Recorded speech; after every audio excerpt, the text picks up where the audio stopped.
What's up, Boom fans and YouTube world? Here we are again. Make sure you like and subscribe. Hit that like button, hit that subscribe button if you haven't already.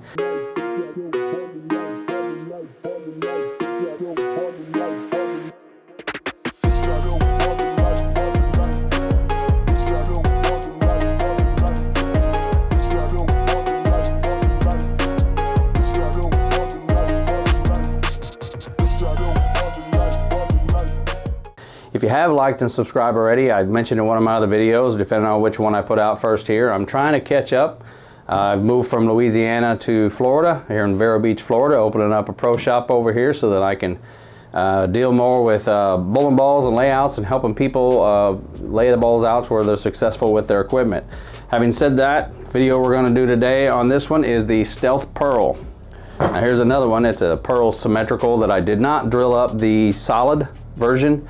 They had a solid version. This one's by Track. They had a Track Stealth that was a solid. People loved it. Black bowling ball. This one, probably on the video, you can't tell that it's Pearl, but I promise you in person, you can tell. So I don't know if I can get a close-up of that. On the video, I'll try. And you may be able to tell, but people love the last Track Stealth. And so I wanted to drill up the Track Stealth Pearl. And when I did, one of the first things I was able to do at it before I moved from Louisiana, we had our championship matches on our Monday Night League, and the lanes got really dry and burnt up. I pulled this ball out, and man, I tell you what, this ball here is going to save a lot of days for a lot of people. So I was able to get in deep and get the ball to read down lane but store energy and get to the pins. It was really good. So as far as the layout goes, we went with looks like 50 by 4.5 by 30. So that was the layout. And yeah, so let's take a look at this ball and see what it does. Let's get going. All right, get a chance to take a look and see what this thing can do. Track Stealth Pearl, follow up from the Track Stealth Solid, symmetrical. I think I said that earlier in the video.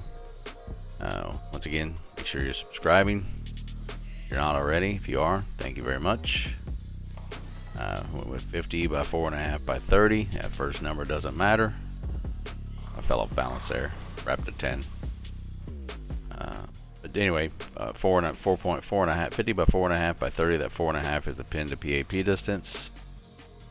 Here's a comparison with the Teal Rhino. I got a video coming out with that. If you're looking for that, that's coming out pretty soon. And then 30 on that back angle. Lower the number on that back angle, the sharper the break point, or the harder it comes off the break point. And I know I wanted this ball to be under for drier stuff, so I made sure to get 30. I like to play around in that 30, 35 range. If you guys notice about my videos, some of them might change up, but they're usually right around that number. There's that Teal Rhino. Still going. Different numbers on that Teal Rhino, but yeah, it played similar in the similar area between the two balls. But be looking for that Teal Rhino video. Also got the Radioactive Vibe coming up here pretty soon. Nice little blower 7. This ball, the house I'm bowling in, is plenty of oil. Talk about the specs real quick. 2.48 on the RG. It's on the little on the low side, so ball gets rolling up pretty good, pretty quick. Differential 0.056, which is a pretty high differential, which what that means is a lot of flare potential. So if you really wanted to make this thing flare a lot, you could. It's got the potential for it. Anyway, the bowling alley we're bowling out here has got plenty of oil. This is not a ball I would typically start off with in this house. I am bowling on a pretty fresh condition, so I had to kind of soften up my release a little bit to get it to react down lane. I still don't know what pattern they're using, but I'm thinking it's probably about a 44-foot pattern, house pattern. But plenty of oil, so I was able to soften up my release a little bit and get the ball to react, and it was really good.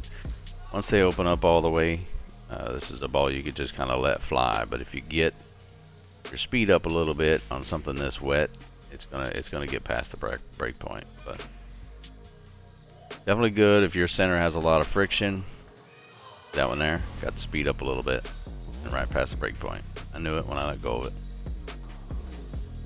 Something really good if your center has a lot of friction, or if you have a lot of hand, or if you bowl a lot of tournaments where you'll end up on a lot of friction. Very good ball for those conditions. Some of your balls like that, you know, you may not have good hitting power. This one really does. That one there, I kind of got in, and it held the line and still drove through the pins. That's definitely a sign of a good ball. If you can get it in and it doesn't flat 10, you know, you've got something going right. So this thing does have hyperkinetic. It has HK22 that everybody loves, and it does also have the dynamic core technology. There's that radioactive vibe. I feel like it's a little bit stronger than the Stealth Pearl, but I still played the pretty similar part of the lane with it. It's not too far off. I haven't had a chance to use the vibe, radioactive vibe on anything really super dry yet to compare the two, but I know I used that Stealth Pearl on some burn up lanes and it was money. So I got that radioactive vibe video coming out soon. Be looking for that. You just soften up the release, and there it goes. Drive right through the pins, run over the 8-pin. Also, another good option if you struggle with speed a lot with this ball, because it'll get through the fronts nice for you and store energy still on the back.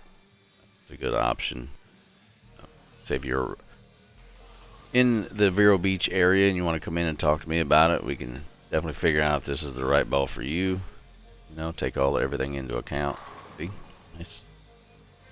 Say it all matter of on this wet condition, just to stay soft and get the ball rolling, and it goes through really nice. But thank you for subscribing if you already have. If you haven't, hit that subscribe button. I really would appreciate it. And yeah, I'll let you finish watching this video, and we'll talk a little bit about it afterwards. All right.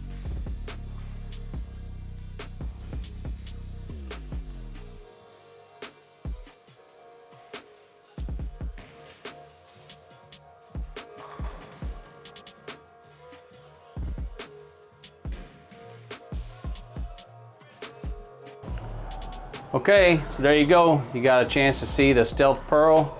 Really good ball for lanes after they open up a little bit.